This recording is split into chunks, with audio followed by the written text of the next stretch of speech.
Ahora vamos a dar continuidad con el tema gobernanza médica. Para esto nos acompaña el doctor Alejandro Varela de DIME, quien es médico y cirujano de la Universidad del Valle, con maestría en epidemiología de la Universidad del Valle y en investigación en sistemas y servicios de salud, con énfasis en economía de la salud de la Escuela de Higiene y Medicina Tropical de Londres. Ha realizado estudios de gerencia en la Universidad ICESI, INALDE, Georgetown y Harvard. Fue profesor de los programas de pregrado y posgrado de varias universidades por 10 años. Ha sido autor de artículos en revistas indexadas a nivel nacional e internacional, así como de capítulos de libros. Ha sido gerente del Hospital Mario Correo Rengifo y de Isaías Duarte Cancino. Fue secretario de Salud Pública Municipal de Cali y director de la Fundación FES. Actualmente es el gerente general de DIME, Clínica Neurocardiovascular. Es miembro de las juntas directivas de empresas del sector salud. Asimismo, nos acompaña el doctor Nicola Ambrosi, quien es médico cirujano especialista en ginecobstetricia de la Pontificia Universidad Javeriana, con maestría en International Healthcare Management Economics and Policy de SDA Bocconi School de Management. Más de 20 años de experiencia en el sector salud, ocupando cargos directivos en instituciones de salud nacionales y multinacionales. Actualmente es socio y director médico de la compañía Fair Pharma, empresa consultora del sector salud. Bienvenidos. Muchas gracias, Alejandro. Gracias. Encantado de compartir este espacio contigo, Alejandro, y pues ante todo agradecerle a la OES, creo que hablo por parte de los dos, por esta invitación, por darnos la oportunidad, sobre todo de tratar un tema con ustedes en un conversatorio que creo que, como lo han dicho más de una vez en el día de hoy, va a estar cada vez más puesto sobre la mesa en las instituciones de salud, en todo el sector, pero particularmente en el sector de la prestación, que es el tema de gobernanza clínica. Vamos a reconocer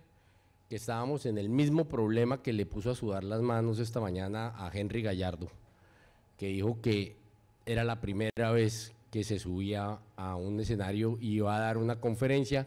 y no usaba un PowerPoint. Nosotros casi lo logramos. Creo que hasta ayer en nuestra última reunión terminamos decidiendo que algún tipo de guía sí íbamos a tener que tener, o íbamos a salir con las manos igual de sudadas que Henry esta mañana. Entonces, para nuestra conferencia de liderazgo para la calidad, en el marco del tema global del governance, vamos a utilizar más que una presentación, una guía para este conversatorio, algo que les va a permitir ir siguiendo un poquito el hilo de la conversación que nosotros vamos a tener al respecto, y en esencia vamos a pasar por una agenda de 6 puntos,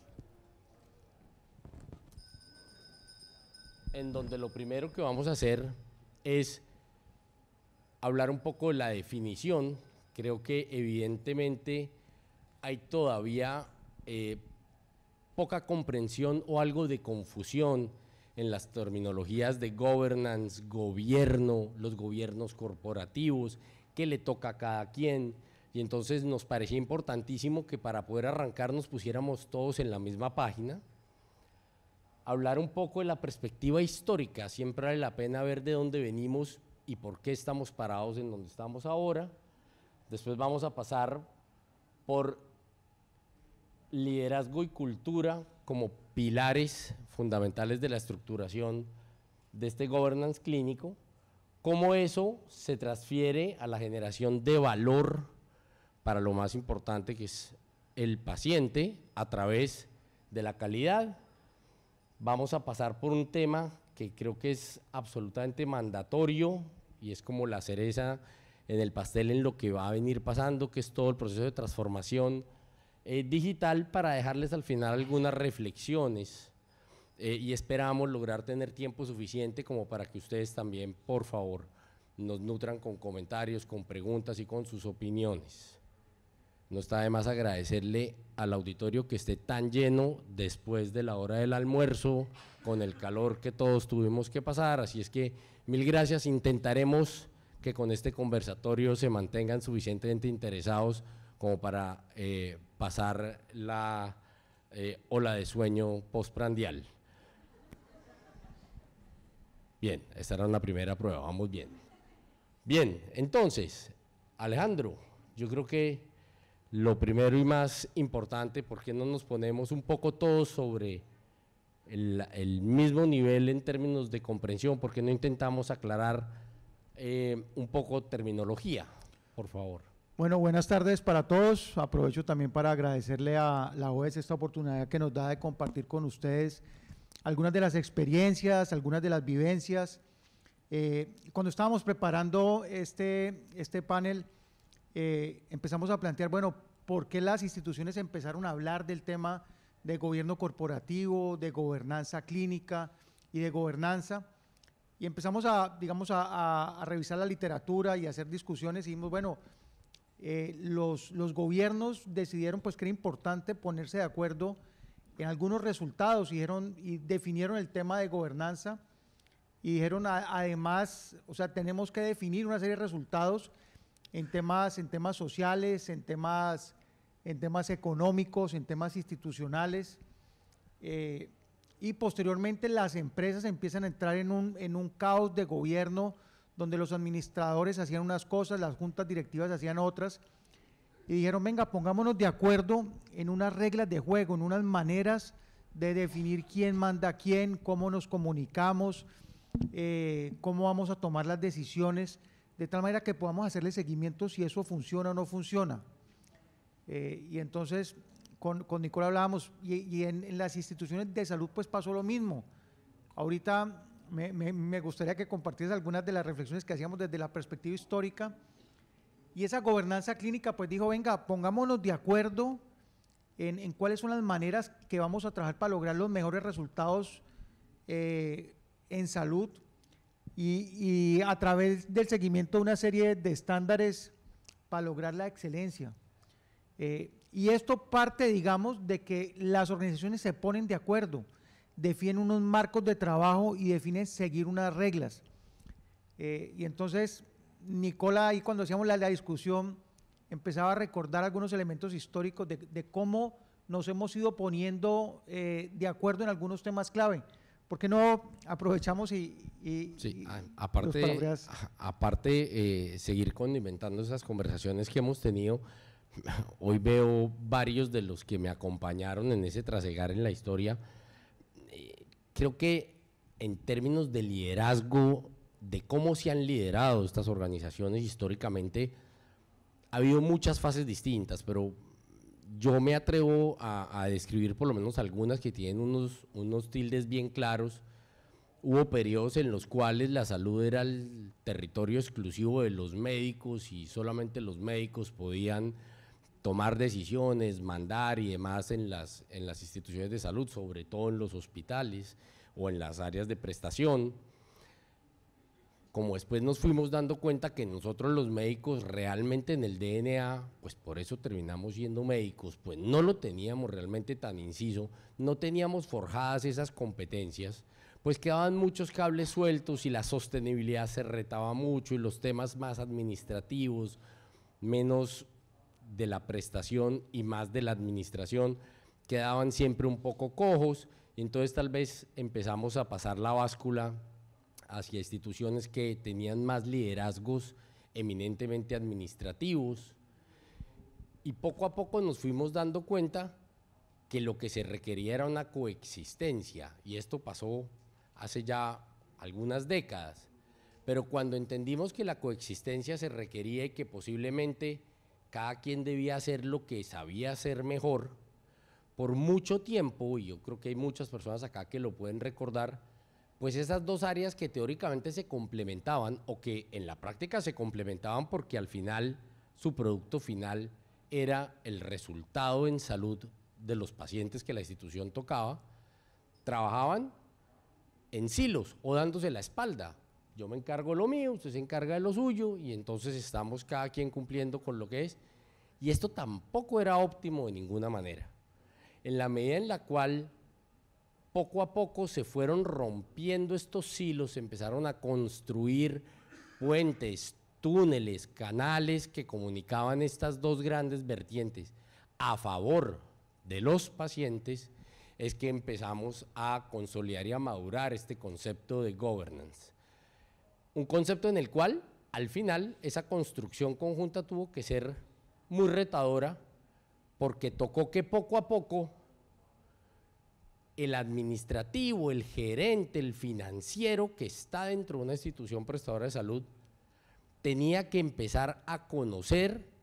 apropiar y hacerse responsable de los resultados clínicos de la institución en la cual él estaba respondiendo por EBITDAs, balances. Y dijeron, sí señor, este también es un tema suyo. Y no solamente es un tema suyo, es un tema de todas las personas que están en su equipo, las deben conocer. Y eso ya era un gran cambio. Y si nos vamos al otro lado, a los médicos que llegaban a esos niveles de cargos directivos y con liderazgo dentro de los grupos, les tocaba, señor, indicadores clínicos, salud, prestación, guías, pero sostenibilidad. Hay que plantear la alocación correcta de los recursos, el control de desperdicios. Y esto es lo que poco a poco ha hecho madurar el concepto de governance clínico. Al final yo creo que se termina estructurando, y lo hablábamos como casi siempre, porque algo sale muy mal. Esto es relativamente nuevo, lo hablábamos históricamente desde finales del siglo pasado, la última década de 1990, ¿sí? Que se presentan unos eventos en Inglaterra que sugieren tenemos que cerrar todas estas brechas, ¿no? Entonces, la historia nos viene trayendo poco a poco hacia lo que estamos viendo hoy en día, y curiosamente, Henry esta mañana pues casi que nos hizo un spoiler de la presentación. Hay algunos elementos, dale a la siguiente, algunos elementos que empiezan a marcar unas tendencias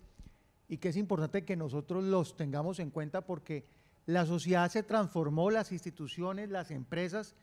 y las clínicas y los hospitales también, ¿no? El papel que juega el paciente, el papel, digamos, frente a la información que requiere, frente a la participación, frente al dinamismo que tiene que tener, y lo discutíamos, de que eso nos ha cambiado profundamente la manera como nosotros, los directores de instituciones, entendemos eso y cómo le llevamos esa información a las juntas directivas. Años atrás, cuando empezamos a llevarle a las juntas directivas indicadores de mortalidad, de eventos adversos, de infecciones, pues se sorprendían los directores porque decían, venga, es que esto no nos toca a nosotros. Cuando llevábamos a las juntas directivas aspectos ambientales, que lo vimos hoy los que estuvieron en la presentación del Albert Einstein, cuando empezamos a mostrarle la importancia de tener un gobierno transparente y que todo el mundo sepa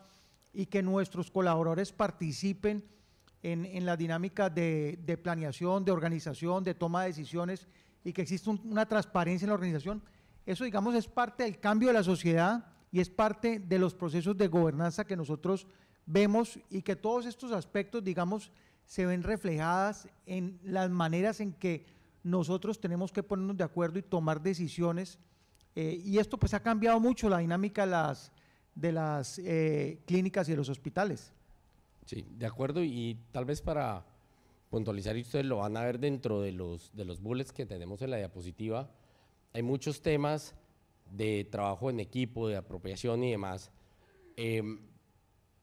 Terminando de dar como una última pincelada a las definiciones, súper importante que nos llevemos ya como una de las reflexiones finales que tendremos, que cuando estamos hablando de governance no estamos hablando solamente de las dos cabezas más importantes, sino de todos los diferentes líderes y sublíderes que existen dentro de la compañía, los cuales al final son capaces realmente de generar un trabajo en equipo multidisciplinario que termina generando los resultados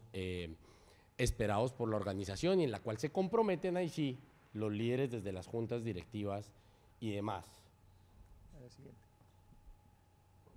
Hay algunos elementos que son claves en el proceso de gobernanza clínica, de gobierno clínico,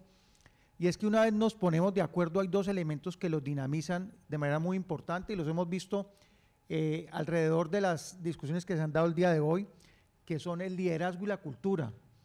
Y por eso lo que decía ahorita Nicola es tan importante, porque esto no es del gerente clínico, de la junta directiva, de los jefes de unidades, de los jefes de departamentos, sino que cada uno dentro de la organización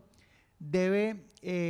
participar en la toma de decisiones eficaces. Es decir, si hay un lavado de manos incorrecto, un auxiliar de enfermería debe decir, venga, se debe parar este procedimiento, porque en ese momento se está poniendo en riesgo el paciente. Por eso es tan importante, y eso tiene que ver con la cultura y con el estilo de liderazgo que nosotros queremos crear. Y ahorita vamos a ver en el camino de la discusión que esto tiene sentido si nosotros somos capaces de esos acuerdos en que hemos establecido, de cómo vamos a manejar la gobernanza clínica, si somos capaces de medirlos. Sí, y para hacer un poco reconocimiento de lo que ha significado en la historia, y lo comentábamos y lo acabas de mencionar tú también ahora, Alejandro, la participación de los diferentes frentes se convierte en una necesidad imperativa para que el governance realmente madure y se implemente dentro de las instituciones. Fíjense el tema de experiencia y el papel del usuario, el que estaba hablando ahora Alejandro, es fundamental, y lo vinieron a empujar con muchísima más fuerza las áreas de enfermería, las áreas de terapia, las áreas que pasaban más tiempo realmente leyendo, entendiendo, percibiendo cuáles eran las expectativas y las necesidades de los pacientes que se acercaban, que eran capaces de conectar un poquito el paciente con su entorno, con su comunidad, etcétera. Y entonces ahí es uno de los ejemplos en los cuales el liderazgo realmente toma una visión de aporte desde las diferentes aristas dentro de la institución, y todos entonces se sienten empujando un vector hacia el mismo lado para que madure el governance al interior. ¿Hacia dónde? Hacia un uso eficiente de los recursos y de la tecnología, un tema en el cual casi que se han vuelto enemigos, ¿no? Sí, uno no le podía hablar a una enfermera jefe o un médico de un servicio frente al uso de los recursos. Hoy ese liderazgo es para lograr cambios. O sea, cuando hablamos de liderazgo, pensamos en el liderazgo cuando queremos generar un cambio. Y ese cambio lo queremos hacer para que compartamos unos valores y unos comportamientos que le estamos apostando a una cultura. ¿A una cultura de qué? De un desempeño institucional, de un desempeño grupal, de un desempeño personal superior, que nos permita, como hemos venido viendo, realmente mejorar esos estándares y llevar a la organización a una situación de mejores oportunidades para los pacientes, para las personas que interactúan dentro de la organización. Y eso es bien complejo, porque es que un liderazgo en el cual hay que romper paradigmas de toda la vida, en la cual hay que aprender a llevar de forma correcta los discursos para salir del individualismo y entrar al trabajo en equipo, como otra vez es que me gustó mucho porque sí me pareció muy como de spoiler la conferencia esta mañana de Henry, cuando él hablaba de los quemados y habló de la doctora, pero habló de los 65 miembros de su equipo, y cuando habló del doctor Ginás y de las cirugías de cadera, habló de cómo se involucran absolutamente todos los actores que están alrededor en su equipo, y ese liderazgo, esa sensibilidad, esa capacidad de hacer esa transición a que los médicos a través de su líder suelten un poco ese hábito y esa costumbre de seguir un poco su instinto, su formación, y aprendan a participar para transferir valor a los pacientes a través de estandarización de procesos, a través de construir, que a mí me gusta mucho esa frase, la usa mucho también Teresa Tono, y es, toca de alguna manera a través de esos líderes llegar a acuerdos para construir el cómo se hacen las cosas acá.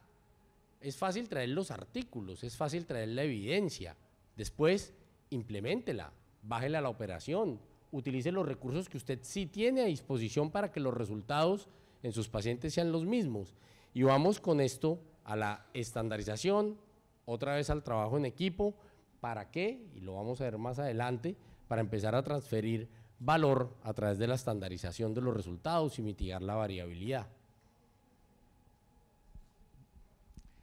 Y entonces, digamos que aquí la apuesta es que nosotros necesitamos dentro de nuestras organizaciones apoyar y fortalecer esos liderazgos, producir esos cambios y que esos cambios realmente nos vayan a permitir transformar esas prácticas, esos resultados. Lo que estamos pensando es en resultados en diferentes ámbitos que los discutimos siempre dentro de nuestras organizaciones, en términos del desenlace clínico, que tiene que incluir la calidad de vida. O sea, es importante hoy empezar a pensar cuál es la apuesta que nuestra institución le está haciendo a este aspecto, cómo estamos mejorando realmente la experiencia y la satisfacción de nuestros pacientes, cuál es nuestra apuesta a la salud poblacional y cuál es realmente nuestro aporte a la sostenibilidad de las organizaciones. Hoy, cuando veíamos esto, decíamos, hoy más que nunca, nuestros modelos de gobernanza se han transversalizado, porque cuando estamos discutiendo la estructuración de un PGP, nos toca sentarnos a hablar con los de compras, nos toca sentarlos en la misma mesa con el especialista, nos toca en la misma mesa sentarnos con la enfermera que coordina el servicio, nos toca sentar a todo el grupo multidisciplinario a mirar realmente estos pilares de la gobernanza clínica, cómo se conversan, cómo los vamos a estructurar, si realmente le estamos haciendo una apuesta a la salud poblacional, si realmente estamos mejorando la calidad de vida de nuestra población que estamos atendiendo. Y en ese sentido, digamos, empezamos a hacer unas reflexiones que nos toca definir cómo lo vamos a medir. Y ahí es entonces donde se empieza a complicar todo, porque tal vez hemos ido aprendiendo poco a poco y más adelante vamos a ver qué tan importante es, que hay que medir. Creo que todos hemos oído ahora 1.000.000 de veces que el petróleo del futuro son los datos, pero realmente el petróleo del futuro es saber qué hacer con esos datos, analizarlos, poder ejecutar cambios, poder generar mejoras, identificar brechas, oportunidades de controles a los riesgos. Pero cuando uno está hablando de governance en salud, tiene enfrente unos retos gigantescos. Los clínicos, un poco menos las áreas de enfermería y todas las áreas de apoyo, pero los médicos sí, no les gusta que los controlen, no les gusta que los miren. Y hay unos temas que nosotros discutíamos, que cuando estructuramos nuestro modelo de gobierno clínico y empezamos a definir cuáles son las responsabilidades de cada uno dentro de la organización, cómo esa responsabilidad se expresa a través de una autonomía, y esa autonomía la definimos a través de una prerrogativa, y esa prerrogativa se tiene que cumplir. Y entonces decíamos, si se incumple, ¿quién debe ser el encargado de llegar y decir, venga, aquí hay un problema? Cualquiera del equipo, no es solamente el gerente clínico, no es el cirujano en jefe, no es la instrumentadora, no necesariamente es la circulante, puede ser la misma auxiliar, que dice, venga, aquí se está violando una prerrogativa, esto no debe ocurrir. Y eso genera unas dinámicas institucionales donde todo el mundo tiene una apuesta que es el mejor resultado posible para el paciente. De acuerdo. ¿Y qué hacer con eso? También comentábamos que si uno fuese el director técnico de ese equipo de governance y solamente le pusieran los mejores jugadores para meter a la cancha, todo sería mucho más fácil. Pero cuando usted es director técnico en este mundo del governance, tiene que enfrentar dentro de sus equipos también grandes brechas en términos de asimetrías de sus competencias, de sus formaciones y demás. Hay que tomar decisiones gigantescas, hay que hacer inversiones que antes se zanjaban tal vez por la fácil. Creo que estamos todavía lejos de que este tipo de cosas pasen, pero es responsabilidad de ese governance que madura ser capaz de identificar a través de la evaluación, de la construcción de data, en dónde están las oportunidades de mejora, por ejemplo, en su recurso humano. Y es responsabilidad de la institución construir esas competencias. No escoger al que le falta algo y sacarlo inmediatamente del partido, porque eso es fácil, pero reemplazarlo en cambio retrasa muchos procesos. Es todo lo contrario, ser capaces de identificar, encontrar apoyo y ser capaces de construir esas competencias en el personal, llevar a todo el equipo al punto ideal de conocimiento para que sean los mejores coequiperos, como decías tú, a favor del paciente todas las veces. No sé si quieres describir de pronto los pilares. No, esto ya los mencionamos y ahorita los vamos a retomar. Y entonces, digamos que el gobierno clínico y la gobernanza clínica, ¿para qué sirve? Para mejorar los resultados en salud. Y esos resultados pues deben de generar valor, y ese valor debe ser traducido en calidad. Decíamos, hacíamos la discusión de, hoy se habla mucho de generación de valor, pero realmente no lo tenemos contabilizado. No hay una apuesta ni institucional ni sectorial para mostrarle a nuestros pacientes cuál es el valor que les estamos generando.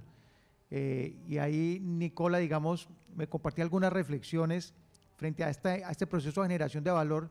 que debe estar formalizado y debe estar parametrizado y debe estar medido. Entonces, pues cuéntanos un poco de eso. Sí, en principio todo nace por fallas en los servicios y todo propende a la construcción del mejor servicio posible y el mejor resultado clínico posible siempre en cada uno de los pacientes. Claramente después los resultados pueden variar según características del paciente, pero en la medida que la transferencia de valor garantice la disminución absoluta de la variabilidad en los procesos que se implementan en cada uno de los pacientes, vuelve, como lo hacen, por ejemplo, hoy en día, y está todavía muy en nichos, los centros de excelencia, ¿de acuerdo? En la medida en que yo siempre reproduzco absolutamente todo el paso a paso en el paciente, sin desviarme, nunca hay 0 y 100%, pero desviándome lo menos posible del protocolo, la variación del resultado y la variación de la experiencia se va a poder mitigar. Ese es el máximo valor que se quiere transferir a través de esta estructura de governance y ese es el gran reto a través de la formación de los equipos. Sí, la medición del desempeño institucional y el desempeño de los servicios le debería a uno permitir tomar decisiones. Nosotros como ciudadanos, si alguno de nosotros piensa en dónde va a estudiar un hijo de nosotros miramos cuáles son las mejores carreras y hay unos elementos objetivos con los cuales nosotros hoy podemos saber qué universidad es buena y qué carrera es mejor en qué universidad. En las instituciones de salud no hay un elemento objetivo donde yo pueda comparar una institución con otra. Y nuestro sistema se sustenta en eso. Entonces los procesos de gobernanza clínica, digamos, deberían de llevarnos hacia allá. Estados Unidos, que es un mercado mucho menos regulado que el de nosotros, con un sistema, digamos, de mayores libertades, tiene un sistema donde los ciudadanos pueden saber el reemplazo de cadera, dónde le va mejor, cuál es la institución donde determinada cirugía tiene menores infecciones o menores complicaciones. Y yo creo que uno de los retos del sistema es empezar a pensar cómo realmente generamos valor alrededor de la calidad y es a través de volver públicos los resultados. Y eso nosotros lo discutíamos, va a ser muy difícil que sea optativo, va a ser muy difícil realmente que la gente se acostumbre a mostrar información verídica, pero yo creo que estos espacios son para eso, para pensarnos realmente hacia dónde se debe mover el sector. Y eso nos lleva a otro de los puntos que le hemos dado mucha discusión y que es uno de los puntos en donde se cruzan los ambientes, que es una terminología que también se ha acuñado muy bien, y es en eficiencia todo el tema relacionado con el control de desperdicios. En la medida que yo trabajo hacia esta estandarización, hacia la construcción de esa data, más capaz soy de identificar en dónde puedo tener escondidas alternativas u oportunidades para hacer las cosas de forma más eficiente.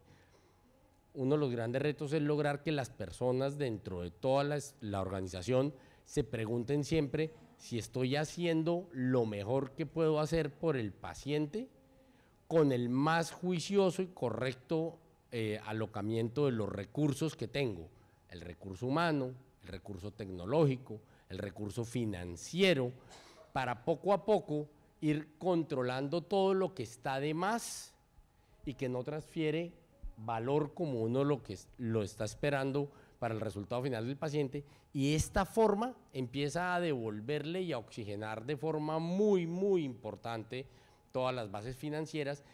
de las instituciones que en este sector, lo tenemos clarísimo todos, están siempre en la cuerda floja. Los temas de sostenibilidad, los temas de permanencia en el mercado son siempre un reto gigantesco, y en la medida que cada uno de estos actores esté trabajando en la identificación para el control de este tipo de desperdicios, lo que se recoge al final de cada una de esas líneas es una cantidad importantísima de recursos. Digo, para nosotros desde la experiencia de Fair Pharma, de la compañía en la que yo estoy, es súper evidente para nosotros porque lo hacemos desde afuera. Todavía los hospitales tienen mucho camino para recorrer para poder hacer identificación correcta de los desperdicios, controlarlos, ser más eficientes, sin impactar negativamente en los resultados en salud. Vienen gente como nosotros a hacer apoyo y ayudar desde afuera, ¿de acuerdo? Pero al final, poco a poco, el governance lo que espera es que todo eso se jalone hacia adentro y que todo eso se libere y se eficiente dentro de la misma institución. Y esto nos lleva, digamos, que hacíamos una discusión de que la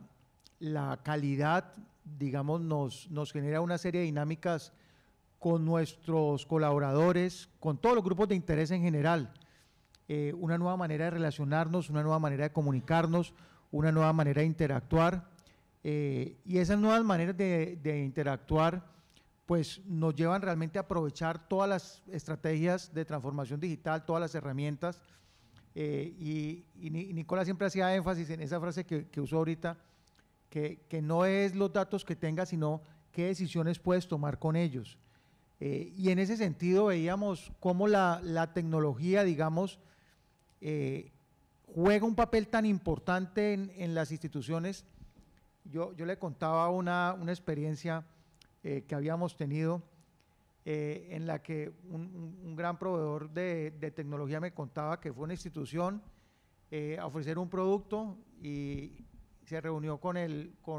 algunos de los líderes clínicos y a ellos no les sirvió nada de lo que les presentaron.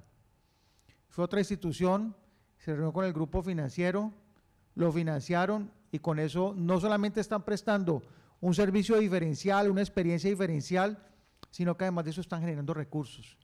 Entonces, uno de los retos más grandes a través del gobierno clínico es lograr mover a todo nuestro equipo de salud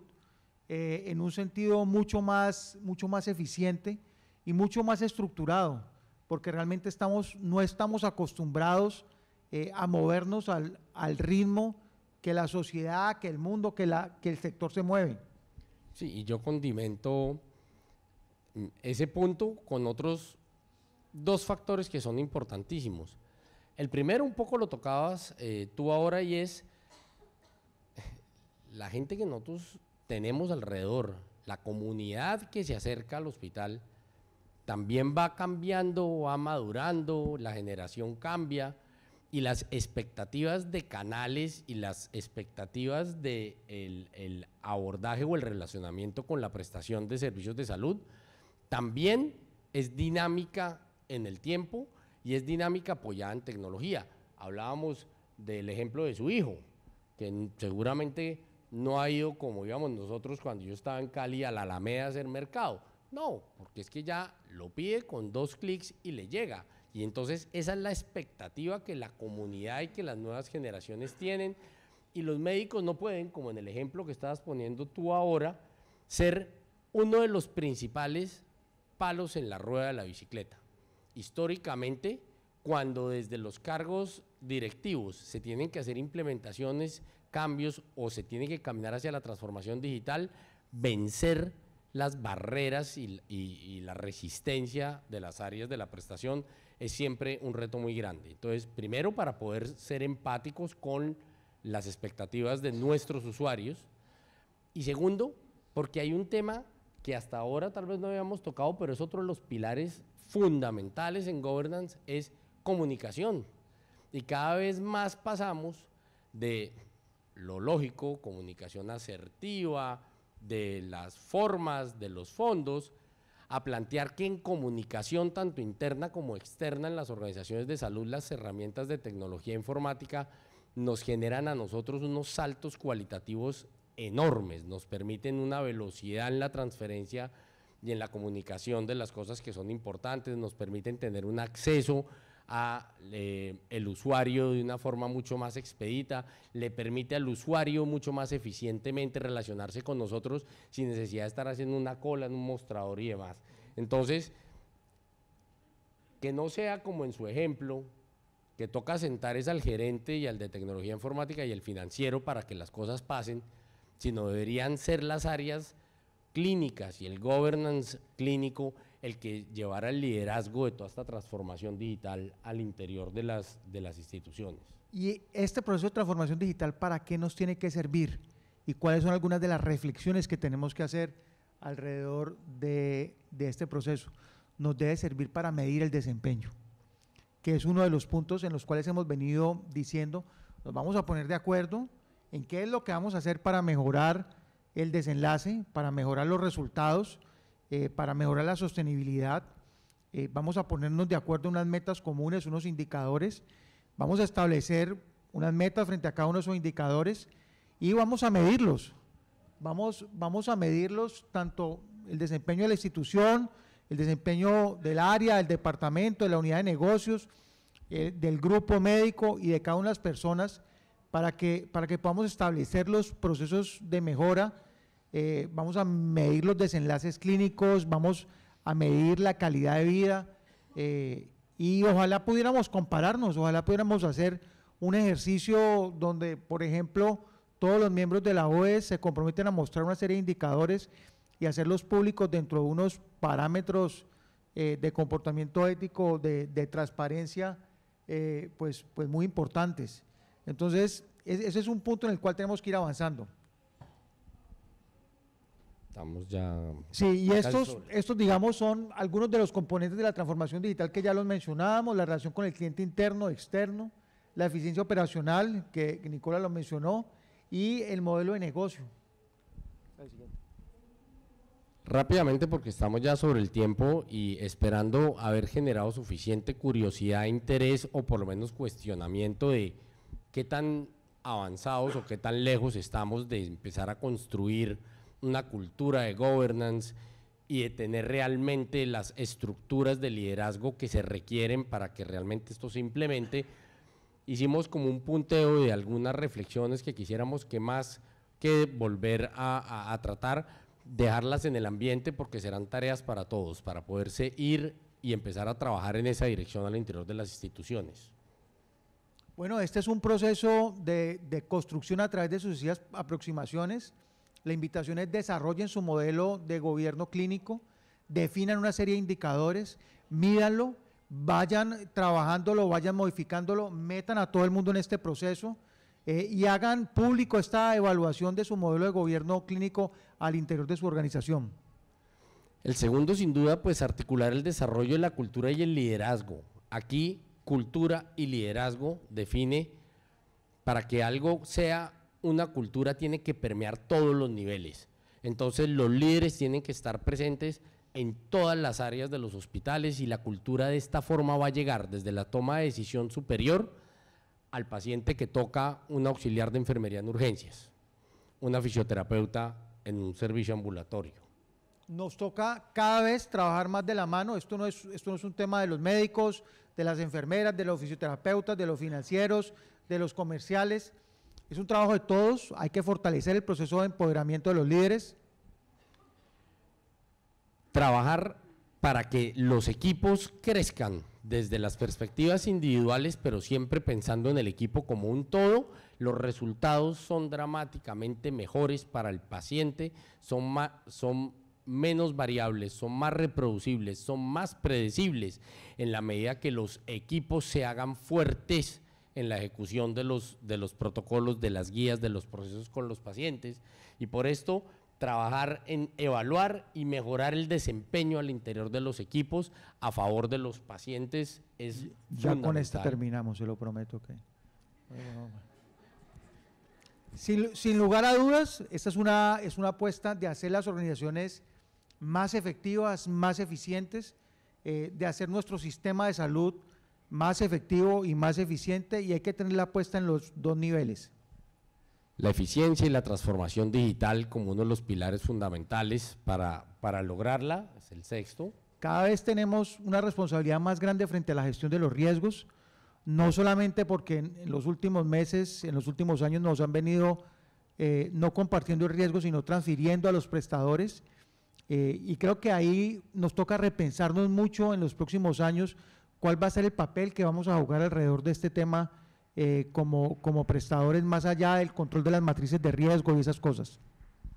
Y para poder cumplir con esa evaluación, con esas mediciones, para poder llevar esos datos a niveles de análisis, pues evidentemente tendremos que trabajar y dedicar parte de nuestro recurso humano